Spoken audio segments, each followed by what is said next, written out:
భక్తులారా నమస్కారం.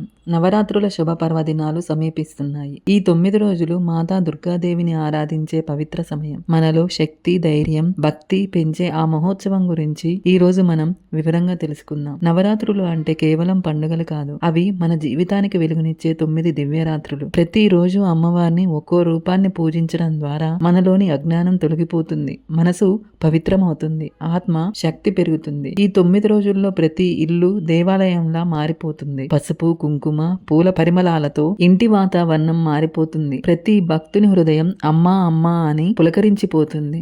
భక్తి గీతాలు, శ్లోకాలు ప్రతిధ్వనిస్తూ మన మనసును శాంతితో నింపేస్తాయి. మాతా దుర్గాదేవి అనేది కేవలం శక్తి స్వరూపమే కాదు. ఆమె తల్లితనం, ప్రేమ, కరుణ, రక్షణ అన్నిటికీ ప్రతీక. మనకు భయం కలిగినప్పుడు ధైర్యం ఇచ్చేది ఆమెనే. మన దుఃఖాన్ని తొలగించేది ఆమెనే. మన కోరికల్ని తీర్చేది కూడా ఆమెనే. అందుకే నవరాత్రులు ప్రారంభమయ్యే సమయం నుంచి ప్రతి భక్తుడు ఆత్మీయతతో, ఆనందంతో అమ్మవారిని ఆరాధిస్తారు. ఈ పర్వదినాల మనకు ఒక స్మరణ, చెడుపై మంచి ఎల్లప్పుడూ గెలుస్తుంది అనే సత్యాన్ని గుర్తు చేస్తాయి. ఈ రోజు ఈ వీడియోలో మనం తెలుసుకోబోయేది ఏమిటంటే నవరాత్రి ప్రాముఖ్యత, పురాణాల్లోని కథలు, 9 రోజుల ప్రత్యేకత, ఆచారాలు, పూజలు మరియు విజయదశమి మహత్యం. మరి ఆలస్యం ఎందుకు? మనం కలిసి నవరాత్రుల ఆధ్యాత్మిక యాత్రను ప్రారంభిద్దాం. జై దుర్గామాత. నవరాత్రి అంటే 9 రాత్రులు. ఈ 9 రోజులు దేవి వివిధ రూపాల్లో ఆరాధింపబడుతుంది. శక్తి దేవతకు అంకితం చేసిన ఈ పర్వదినాల్లో భక్తులు ఉపవాసం, పూజలు, హోమాలు చేసి అమ్మవారి అనుగ్రహం కోరుకుంటారు. హిందూ ధర్మంలో నవరాత్రులు 3 సార్లు వస్తాయి. వసంత నవరాత్రులు, శారదా నవరాత్రులు, మాఘ నవరాత్రులు. కానీ శారదా నవరాత్రులు అంటే దసరా పర్వం అత్యంత వైభవంగా జరుపుతుంది. భక్తులారా, నవరాత్రుల వెనుక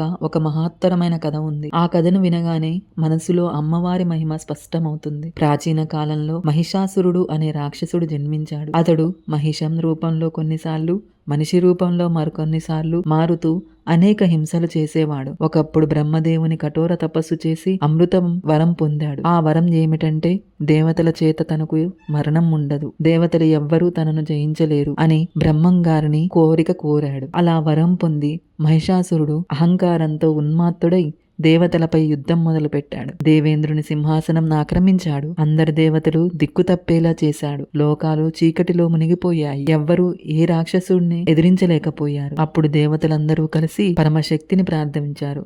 విష్ణువు, బ్రహ్మ, శివుడు తమ తమ శక్తులను సమర్పించారు. అగ్ని, వాయువు, ఇంద్రుడు కూడా తమ తమ దివ్య తేజస్సులను అర్పించారు. ఆ శక్తులన్నీ కలిసి ఒక దివ్య రూపంలో అవతరించాయి. అదే మాతా దుర్గాదేవి. ఆమె కళ్ళలో సూర్యుని ప్రకాశం, చేతుల్లో అశేష ఆయుధాలు, ముఖంలో కరుణామూర్తి.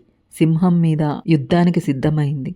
దేవతలంతా ఒకే మాట చెప్పారు, అమ్మ, మహిషాసురుణ్ణి సంహరించి మాకు రక్షణ ఇవ్వు అని. అప్పుడు 9 రోజుల పాటు ఘోరమైన యుద్ధం జరిగింది. 1వ రోజు నుంచి 8వ రోజు వరకు అమ్మవారు మహిషాసురుని సైన్యాన్ని, అనుచరులను సంహరించారు. చివరి రోజు అంటే మహానవమి రాత్రి మహిషాసురుడు తన అసలు మహిషా రూపంలో దుర్గాదేవిపై దాడి చేశాడు. దేవి తన ఖడ్గంతో, త్రిశూలంతో ఆ రాక్షసుణ్ణి శక్తివంతంగా ఎదుర్కొంది.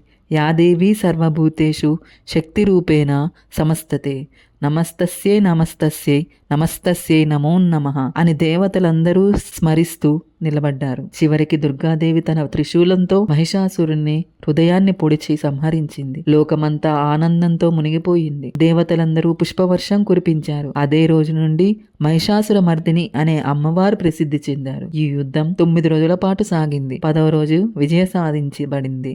అందుకే 9 రోజులు నవరాత్రులు, 10వ రోజు విజయదశమి అని పిలుస్తారు. ఈ కథ మనకు ఒక గొప్ప బోధ చెబుతుంది. చెడుపై నుంచి ఎల్లప్పుడూ గెలుపు. అహంకారం ఎంత పెద్దదైనా దైవశక్తి ముందు నిలబడలేదు. అమ్మవారిని మనసారా ప్రార్థిస్తూ ఆమె మనలో ధైర్యాన్ని నింపి అన్ని అడ్డంకులను తొలగిస్తారు. భక్తులారా, నవరాత్రులు అంటే కేవలం 9 రోజులు కాదు.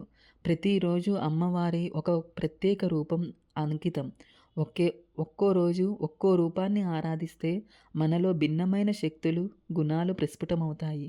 ఇప్పుడు ఆ 9 రోజుల ఆధ్యాత్మిక ప్రయాణంలోకి మనం అడుగు పెడదాం. 1వ రోజు శైలపుత్రీదేవి. ఈరోజు అమ్మవారిని శైలపుత్రి రూపంలో ఆరాధిస్తారు. హిమవంతుడి కుమార్తె అయిన అమ్మవారు ఎద్దు మీద ఆరూఢమైన త్రిశూలంతో, కమలంతో దర్శనమిస్తారు. ఈరోజు పూజిస్తే మనకు స్థిరత్వం, ధైర్యం లభిస్తాయి. మనసు చంచలంగా ఉన్న శైలపుత్రి ఆశీస్సులు మనకు స్థిరపరుస్తాయి. బ్రహ్మచారిణి, రెండవ రోజు బ్రహ్మచారిణి రూపంలో పూజిస్తాం. తపస్సు స్వరూపిణి, జపమాల కమండలంతో దర్శనమిస్తారు. ఈరోజు పూజిస్తే సహనం, తపస్సు, జ్ఞానం కలుగుతాయి. అమ్మవారిని ఆరాధిస్తే మనలో ఆత్మబలం పెరుగుతుంది. మూడో రోజు చంద్రఘంట. ఈరోజు అమ్మవారిని శాంతి, మంగళకరమైన రూపంలో దర్శనమిస్తారు. నుదుటిపై చంద్రుడు, చేతిలో గంట, సింహం వాహనంగా ఉంటారు. చంద్రఘంట పూజ మనసులోని భయం తొలగించి శాంతి, సౌభాగ్యం ప్రసాదిస్తుంది. కుష్మాండ అంటే 4వ రోజు కూష్మాండ దేవతగా మనకు దర్శనమిస్తారు. సృష్టి శక్తి స్వరూపం ఈ దేవి ఒక చిన్న చిరునవ్వుతో సూర్యమండలాన్ని సృష్టించిందని పురాణాల్లో చెబుతారు. ఈరోజు పూజిస్తే మనలో సృజనాత్మకత, ఆరోగ్యం పెరుగుతాయి. 5వ రోజు స్కందమాత. స్కందమాత స్కందుని కుమారుని తల్లి. ఈరోజు అమ్మవారు తల్లితనం, కరుణతో ప్రతీక. స్కందమాత కృపతో కుటుంబం పిల్లల శ్రేయస్సు కలుగుతుంది. అలాగే 6వ రోజు కాత్యాయని మాత. శక్తి స్వరూపిణి, రాక్షస సంహారిణి, కాత్యాయన మహర్షి పుత్రికగా అవతరించింది. కాత్యాయని ఆశీస్సులు పొందితే మనకు ధైర్యం, శత్రువులపై విజయం లభిస్తాయి. అలాగే 7వ రోజు కాళారాత్రి. చీకటిని తొలగించే శక్తి ఉగ్ర రూపంలో కనిపించిన భక్తులకు ఆమె కరుణామూర్తి. కాళారాత్రి కృపతో భయం, చెడు శక్తులు తొలగిపోతాయి. అదే 8వ రోజు మహాగౌరి. అత్యంత పవిత్రమైన రూపం, కాంతివంతమైన శరీరం, కరుణాస్వరూపం. మహాగౌరిని పూజిస్తే మన పాపాలు తొలగి పవిత్రత, శుభం కలుగుతాయి. అలాగే 9వ రోజు సిద్ధిదాత్రి. చివరి రోజు అమ్మవారు సిద్ధిదాత్రి రూపంలో ఆరాధించబడతారు.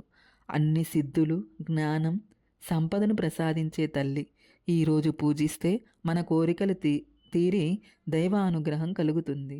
ఇలా ప్రతిరోజు ఒక్కో రూపంలో అమ్మవారిని పూజించడం ద్వారా మన జీవితం ఒక్కో గుణంతో సంపూర్ణమవుతుంది. 9 రోజుల భక్తిపూర్వక ఆరాధన తర్వాత మనలో కొత్త ఉత్సాహం, నమ్మకం, శక్తి నిండి ఉంటుంది. ఈ 9 రోజులు ఒక యాత్ర. ఆ యాత్ర చివరికి మనం తెలుసుకునేది అమ్మవారు ఎల్లప్పుడూ మనతో ఉన్నారని, మనకు అండగా ఉంటారని. నవరాత్రుల్లో చాలామంది ఉపవాసం చేస్తారు. కొంతమంది పాలు, పండ్లు మాత్రమే తీసుకుంటారు. ప్రతి సాయంత్రం దీపారాధన చేసి శ్లోకాలు, లలిత సహస్రనామం, దుర్గాస్తుతి పఠిస్తారు. 9వ రోజు చిన్నపిల్లలను కన్యాపూజగా పూజించడం ఒక గొప్ప సాంప్రదాయం. ఎందుకంటే వారు అమ్మవారి రూపం అని నమ్మకం. 9 రోజులు పూజల అనంతరం 10వ రోజు విజయదశమి జరుపుకుంటారు. ఆ రోజు చెడుపై మంచి గెలిచిందని సూచిస్తుంది. రాముడు రావణాసుడిపై విజయం సాధించిన రోజు కూడా ఇదే. అందుకే ఆ రోజు ఆయుధ పూజ, విద్యారంభం, శమి పూజ లాంటివి ప్రత్యేకంగా చేస్తారు. ప్రియమైన భక్తులారా, నవరాత్రులు కేవలం ఉత్సవాలు మాత్రమే కాదు, మనలోని చెడును నాశనం చేసి మంచి ఆలోచనలకు మార్గం చూపే పవిత్ర సమయం. మనలో శ్రద్ధ, శక్తి ఉంచితే అమ్మ దుర్గాదేవి ఆశీస్సులు మనపై ఎల్లప్పుడూ ఉంటాయి. ఈ వీడియో మీకు నచ్చితే లైక్ చేయండి, షేర్ చేయండి. మరిన్ని భక్తి సంబంధిత వీడియోల కోసం మా ఛానల్ని సబ్స్క్రైబ్ చేసుకోండి. జై దుర్గామాత.